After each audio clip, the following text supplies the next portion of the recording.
An hour and a half into the count, and the movement is all towards Labor across the board, and none of the news is good for the coalition. It's pretty extraordinary, but does actually speak to the campaign we've already had. It was really obvious to anybody, including everybody in the coalition, and I respect James immensely, but I've spoken to many people in the coalition and they all concede they had one of the most terrible campaigns on record. And there are two states that determine election results now. It's New South Wales and Victoria, and the coalition is getting absolutely hammered in both of them. And you know, pre-polls will need to be absolutely extraordinary, another wonder weapon. The Liberal base is now basically boomers. And I don't say that in a pejorative way. I'm spiritually a boomer, but it's too narrow a base to win an election on. But Victoria should be the exception to the rule. In Victoria, the coalition should have raced away to an early lead on ordinary votes, today's votes. And the fact that they're not, notwithstanding it's a very small sample size at the moment, would indicate this is going to be a thumping. You think we're in for a thumping of the coalition? James McGrath, I think we're going to have to bring you in here. That was a round the table of bad news, and I can see you're looking at messages on your phone, and some of those are coming from Victoria, aren't they? Yes, and everybody is saying, James, remind the panel and remind everybody in the room that it early figures, and let's wait till pre-poll comes in. That's what everybody is saying. And I think everybody should just calm down a little bit and just wait for the pre-poll figures to come in. What's the chances that you'll end up losing both your leader and a prospective leader in Keith Wallahan on these sorts of numbers? I mean, the Menzies is not looking good either. Well, as I keep saying, let's wait for the pre-poll figures to come in and let's wait till we get a good vote in rather than 5%.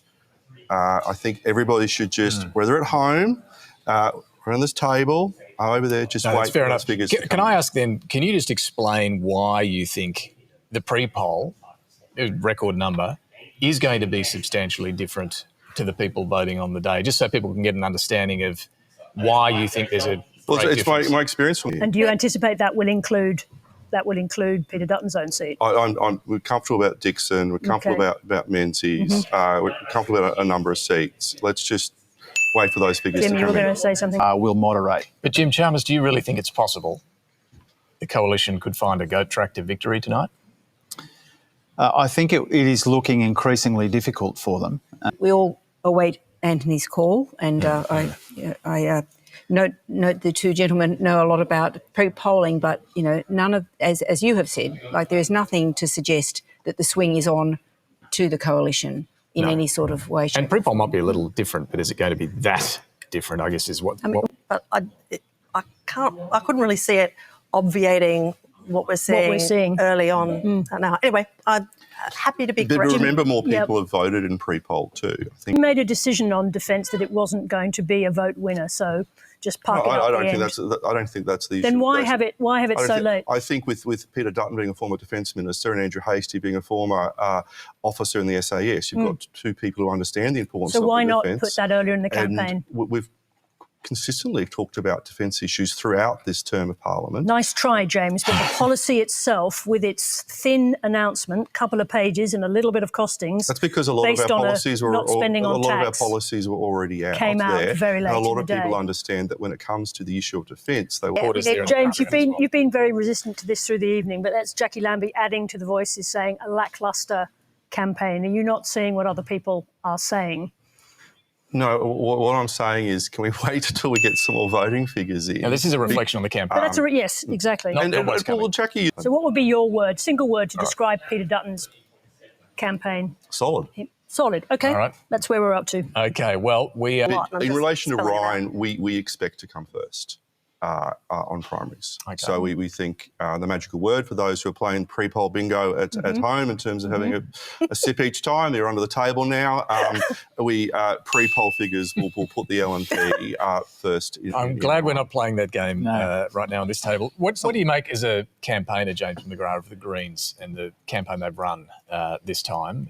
The Greens are horrible. The Greens are a nasty, horrible, racist, anti-Semitic party.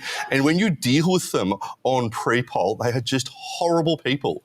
I would happily take the Labor Party and with all due respect, union thugs any day of the week compared to the Greens. They are horrible people. Tell us what they you are really nasty. Yep. The things they were saying to Maggie Forrest in Ryan are just appalling. Things they were saying to Trevor Evans in Brisbane were just appalling. Because they don't believe that we have a right to express our views as Conservatives, they try to deplatform us and don't accept that we do have that different view. And I think how the Greens campaign, it is the ugly side of politics in Australia. They steal signs all the time. They deface signs. They are a horrible political movement. I think I've got the AEC page for Dixon up currently showing projected two-candidate preferred at 57% to Labor.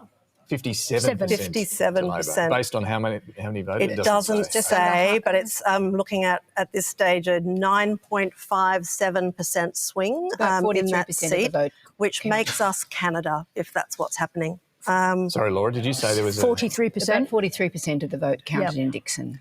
So, James McGrath, are you still confident your leader, Peter Dutton, will be in Parliament? Yes. Let's wait for... What gives you that confidence right now? Getting all the pre-poll figures in. Let's wait for them all to come in. And as I've said, I think several times tonight, Dixon is always a tight seat. Peter has held it by less than 100 votes after the 2007 election. Peter will be there. I think the pre-polls will be good enough to reverse a 9% swing? Yes. Wow. Okay. I think so. Has that happened before, ever? Jim Chalmers, just on that seat of Dixon, you were cautious earlier. What do you think now? Oh, look, I'm still cautious, but that's a hell of a swing, and it's a big chunk of votes that have been counted. Really confident. Do you feel relatively confident Labor's going to retain government and you will still be Treasurer? Look, it's looking harder and harder for the coalition. Just you're all about the pre-poll, James McGrath, but are there conversations happening in other parts of the party now with or without about Peter Dutton's leadership? Leave Dixon aside for the moment. No. Too early? That conversation isn't happening? No. Peter has one of the characteristics of the opposition since our loss in 2022 has been the unified team. If you recall what happened after 2007, there was a lot of it was shambolic. That's probably a polite way of putting it. He's been able to keep the team united. Peter will stay leader as long as he wants to be leader. There's been coalition. Just on something you just said, James McGrath, Peter Dutton will remain leader as long as he wants to remain leader. Doesn't the party room after an election, doesn't the party room get a chance to say, hang on, if it's gone disastrously, we should have a say on who our leader should be? Traditionally, from experience, I think that does happen, but the party room would strongly support Peter Dutton. Even if it's a bad night? Party room would strongly support Peter Dutton. So that's your message to the party room. They should stick with Peter Dutton no matter how bad this gets. My reading is the party room, and I can sometimes read things like numbers, is the party room would strongly support Peter Dutton. Peter has done a good job keeping us together. Is that based on conversations with your colleagues about that? Have you actually talked about that? Well, no, because no one's actually talking about it because we've been focusing on Labor. So I can read people. I've been in politics a long time. You don't get to look like this by not being But explain to us this reading of people without talking because about we've been focused on the Labor Party and focused on the Greens and focused on the Teals. Sorry, I'm just keen to answer a question on this. You're reading people and you're confident that no matter what, they'll stick with Dutton. Totally. But you've never had a conversation with them and you don't think you should have a conversation.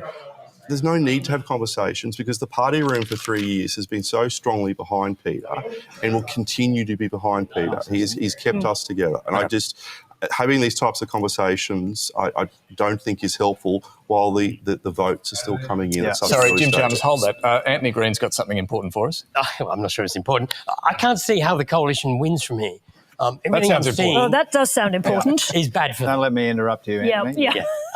Is that they've just gone backwards everywhere. I can't see. It is bad news everywhere for them. There's seats all over the country, all over the eastern states. They're losing and they're behind in.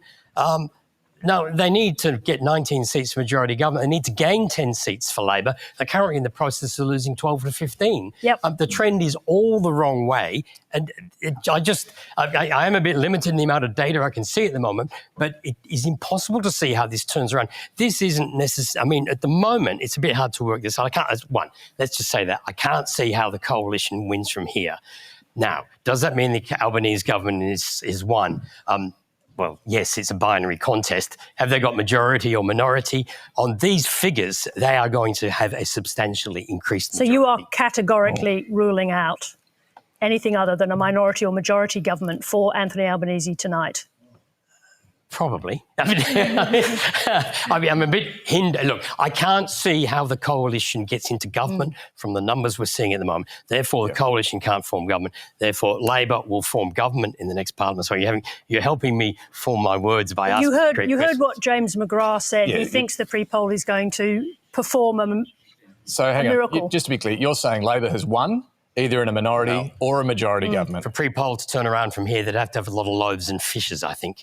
I think it's a big swing that's on at the moment. I can't see how it turns around. Now, I'll put the caveat on, I'm a bit limited by the numbers, but it's just, this could be a big win for Labor, but it's certainly a win. It's certainly a win for Labor. I think we can take that as Anthony calling it as a win of some sort for Labor tonight. And look, the campaign has been, as many have noted, a textbook one for Labor.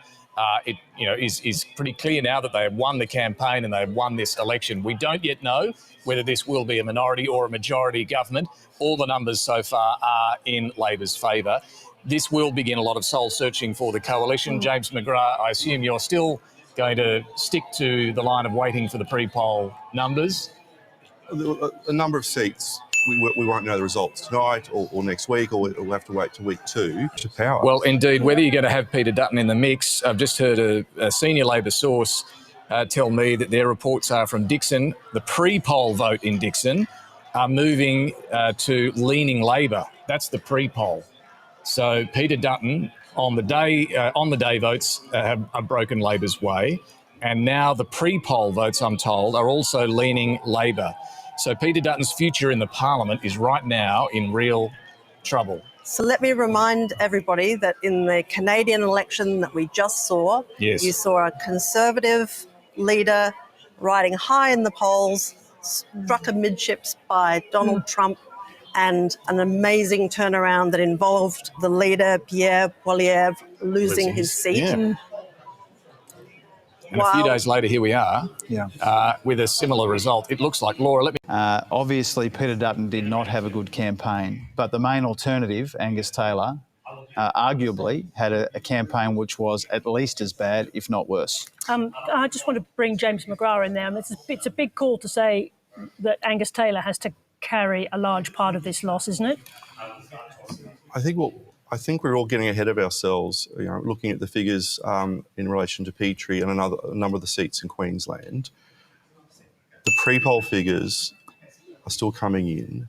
The seat of Dixon is obviously very, very tight, but a number of these other seats, those pre-poll figures are still coming in. So I think we just need to still be calm in relation to where these seats are going to end up. Right. Well, those numbers. So this is has all the potential to be a substantial victory for the Labor Party. And what I'll do is, we're pretty confident that Labor is definitely won. We've got the 176. That was the first time I've looked at it, I must admit, for a while. That's a majority for those running at home. So, look, just under me, the Labor Party, the coalition is not winning from there. They're not winning from 34 seats at this stage when the Labor's ahead in 76. Say you turned around 15 seats, that still gets the coalition to 50, 50, maybe 60, but that's a long way behind at this stage. That would be the lowest coalition primary vote ever. Yes. It may come up a little once the pre-poll comes in. Do this as well? This is changing. I've just had I haven't been through every one of these seats to double check. But we've got Banks where the Labor Party's ahead, Bass, Independents gaining, I haven't looked at the numbers there, but Labor's holding Bennelong, winning Bennelong, gaining Bonner, Braddon, Brisbane. There's a whole page there. It's all red. So look at all of those polls The opposition leaders' numbers tracked down substantially over the life of the campaign. The more that they saw of him, the less that they wanted to support him. But at this stage, we're saying that that Ali France at her third attempt should go on to win that seat, and Peter Dutton is I'm naturally cautious, almost certain to lose. But we've called it. We believe that Ali France will win Dixon. All right, there you go. Anthony Green's called it. James McGrath, a massive repudiation of the leader. Your response? I think let's wait for the figures to come in. We respect Anthony Green. The seat of Dixon is a tough seat. It's always been a tough seat. As Anthony Green said, this is on the day figures. We need to get the pre-poll figures. It's a repudiation nonetheless. But this seat's always been a very tough seat for Peter Dutton and for the Liberal National Party and the former Liberal Party. Remember that he did hold it by less than 100 votes before the 2007 election. You know politics. This is your life. This is your career. You're a master of reading numbers. You look at those numbers and you honestly think Peter Dutton can still win? It's going to be tough. It's going to be very tough. But what I've learned in politics is wait till the numbers come in. And Jim has pointed this out and other people have pointed it out. We've got to wait till the numbers come in. It will be tough for him to hold it. It'll be tough for us to hold a number of seats. Admit that. James, you're in Queensland. Your house is on fire. You're defending Longman, Leichhardt, Ford, Dixon. I mean... Petrie, Bowman. And what I'm saying is wait for the sorry to interrupt. I'm waiting for the pre-poll figures to come in for these seats, and then we can have a frank discussion about where we ended up in Queensland. But it's not. I respect you, but this is starting to sound a bit chemical island. It's not a great night for the party. But what I've learnt in politics, having worked on many losing and the odd winning campaign, is wait for the figures to come in. I mean, you have a job to do tonight, but we know that if I were to lean over and grab your phone, it would not say, we've got to wait for the numbers to come in. Well, at the moment, it's my mum saying that... don't forget the milk. Yes. I think I respect you too, James, but I think that position on Dixon's harder and harder to hold, obviously. We think we've won Bonner and we think we've won Bass. And those were really two very, very key targets for us. We thought if we were to get to a majority, we needed those two. We've been very, very only thing. Okay. There are foundational issues here. I think that they lost the argument on Medicare. They lost the argument on the cost of living. And Peter Dutton trailed away as the campaign wore on, and we shouldn't expect that would be somehow different in his own community. At this key time where voters were making their minds up, and there were a lot of undecided voters, they heard Peter Dutton talking about welcome to countries and culture wars. And I think it's been diabolical for their campaign. They have barely been able to stay on message. Every single day they have struggled to talk about the economy and cost of living when all of your research for many months, as you've told me, Tony, has been it is the only thing that matters.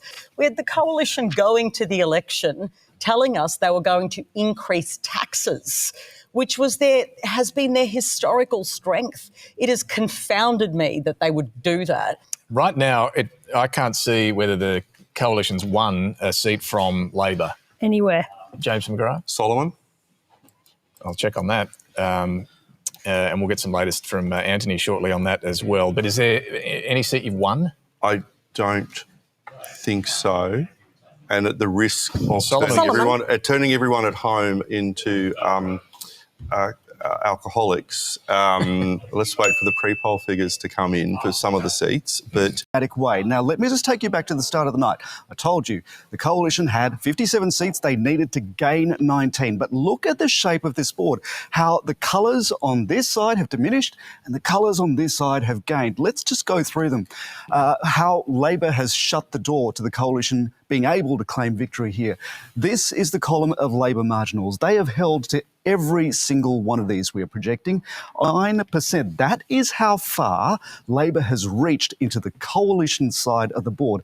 And so when you think about how many seats the coalition needed to gain from this side of the board, doors closing here, and doors closing on its own turf as well. So that is the state of play on the big board on the 150 seats. We're still waiting for numbers to come in, but this is looking like a very, very strong night for Labor. Price.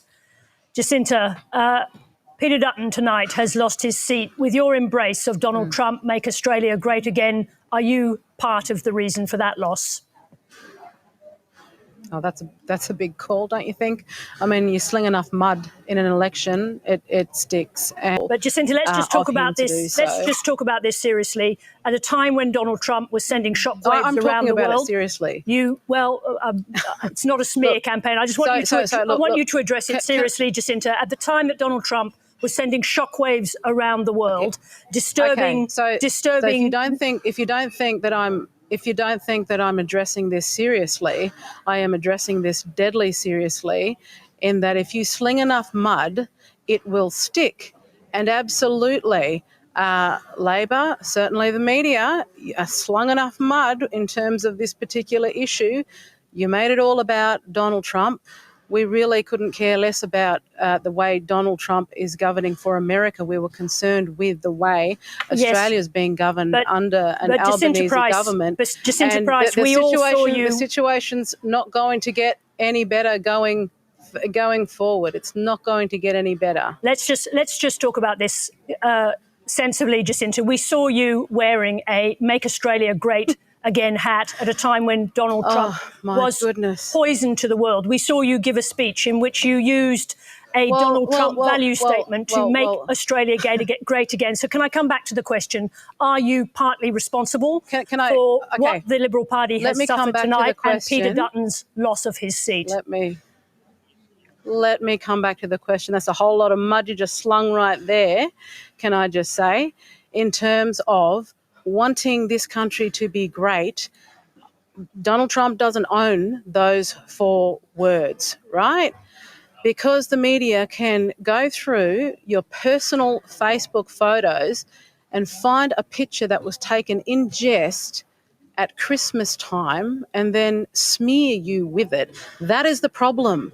That is the issue. That is the smearing that goes on, certainly within the media, just as you're trying to say, take this seriously. I'm deadly serious. Senator Price, it's Bridget Brennan here. I mean, look, by all accounts, this has been a disastrous campaign for you. You're putting it down to the media, but what went wrong from your perspective? One of the great political victories since Federation. Wow. And that's what we're seeing tonight. We have not seen a first-term government gain ground federally in a way like this.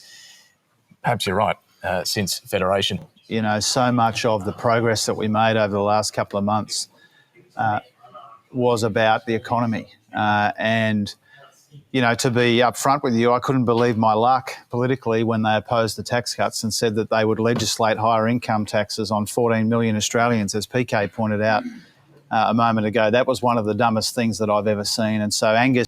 I think it's too early for little old James McGrath to declare on the ABC who's going to back. Let's just take you to what Jim Chalmers just said, the tax cut.